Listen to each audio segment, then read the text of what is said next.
Alright, hey VC, how you doing? My name is Jamie. Welcome back. So on this one, we've got more recent finds and recent spins that I thought I'd feature. Certainly on this one, a band that I've always enjoyed over the years, but really enjoying this band now. Just the level of musicianship is incredible. Talking about King Crimson, and this is their latest release on CD, Meltdown, King Crimson Live in Mexico.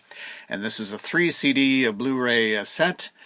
And you can see the track listing there. And I just think with this band, with Robert Fripp, Tony Levin, Mel Collins on saxophone, they've got 3 drummers, and they have been touring constantly. And nice to see that, again, they are playing a fair bit of the old stuff, too, which is really nice to see.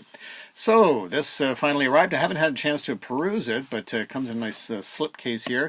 Nice hard cover there. And then it's the 3 CD Blu-ray set, and they're in 2 separate little packages here.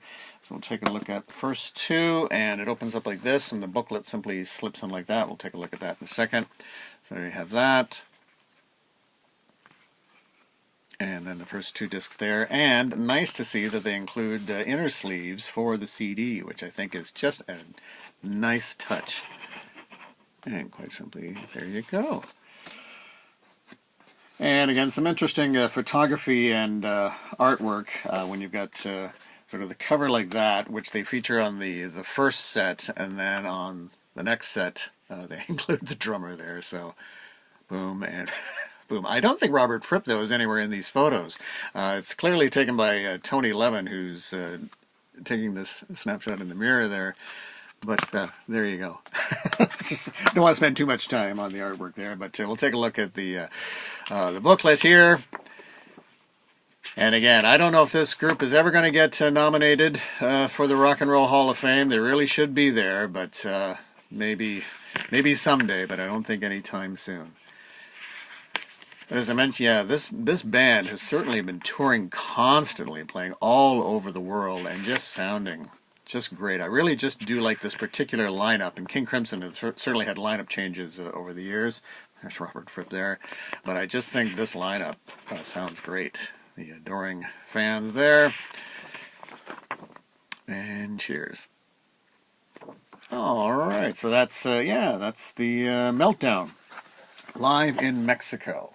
And King Crimson has certainly been releasing most of their tours, be it to Chicago or wherever. Okay, and speaking of more live stuff, we've got Deep Purple, made in Japan. Happy to finally pick this one up on vinyl. And as you can see from the track listing there, just this iconic live album from the classic lineup, I think, of Deep Purple. Certainly with Ritchie Blackmore, Ian Gillan, Roger Glover, John Lord, and Ian Pace. Like, what a band. And quite well recorded, too. Now, but this is the first time I've ever seen it as a single jacket. I've always seen this as a gatefold. But this, I believe, was a later, possibly budget reissue, so it's not gatefold. So, and I'm okay with that because I mean, the gatefold was nice. It's not an absolutely stunning picture, but I picked this up at quite a decent price. So, you know, both albums included. It's not like they pared it down to a single album, but I think with that Warner label, this definitely suggests a later pressing. But both albums included, so all the tracks are there. But just a great. Ritchie Blackmore's playing on this alone. Obviously, the whole group sounds amazing, but Ritchie Blackmore alone on this is amazing. And as I say, quite a well-recorded live album, too. Deep Purple, made in Japan. Great stuff. Okay, the Kinks, Sleepwalker from 1977, an album I wasn't really familiar with, but it was nice to finally sit down and listen to this album. This is a great record. This was their first album for the Arista label, and certainly after a number of concept albums, so this is more of a kind of a straight-ahead kind of rockin' album. And as you can see, this is a promo copy for broadcast only. It's not a white label one, but with this, it suggests that it probably was at a radio station maybe at one time or something like that, just the way it seems to be filed.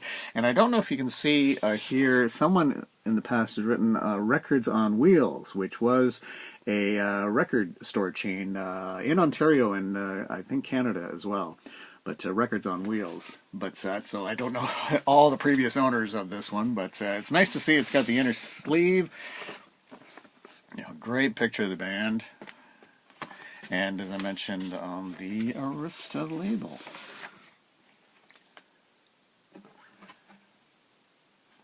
The Kinks, Sleepwalker. But as I said, I hadn't had a chance to really. I was aware of this album and have never really heard it, but it's a good album. It's a nice album overall.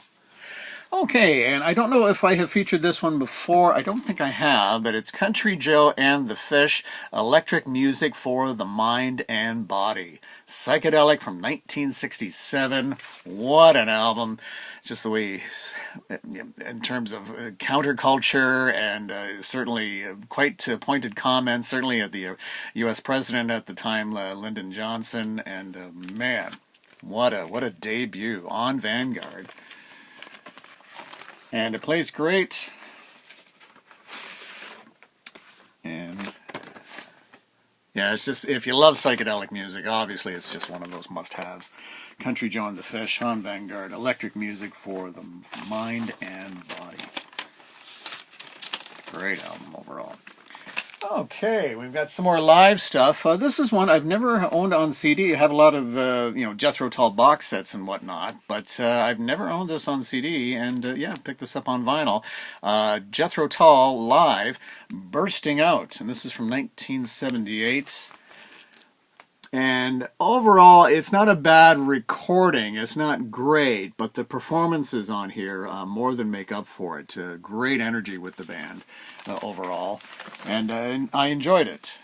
So I never really had a chance to listen to it all the way through. And this is a nice, very nice gatefold. And the inner sleeves are included. They are a little bit in rough shape, certainly with a big tear off the one here. But you get at least a general sense. Lots of behind-the-scenes photos there, and the other inner sleeve again is kind of in rough shape as well.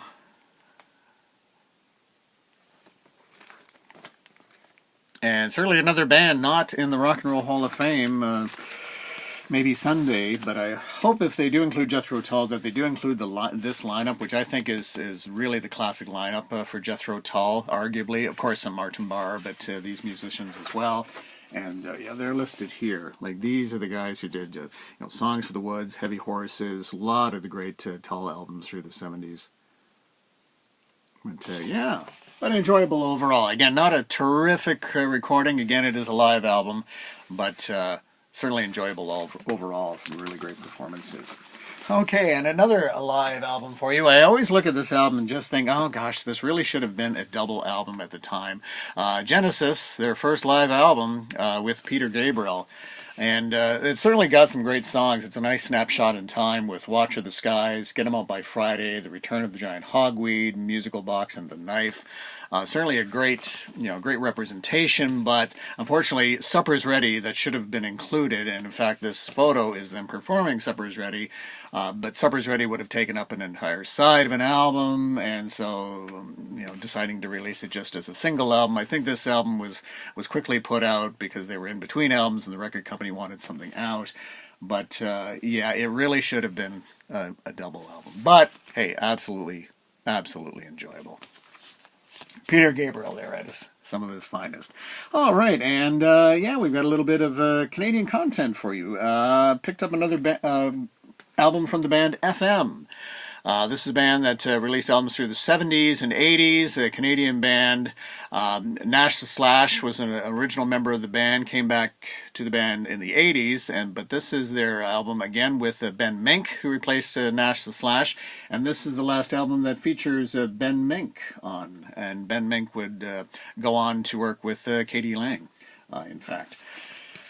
And this is still good prog rock. This is now getting into 1980 or 81. This is on Passport Records, so it's still got a good foot in the progressive rock sounds that they had through the 70s, and some great albums, but it's starting to kind of veer, not quite as bad as their next album. So this came out in 1980, and then their next album wouldn't come out until 1985 with Nash the Slash back in the fold, but Contest really started to go into kind of 80s pop stuff. But overall, this is a good album.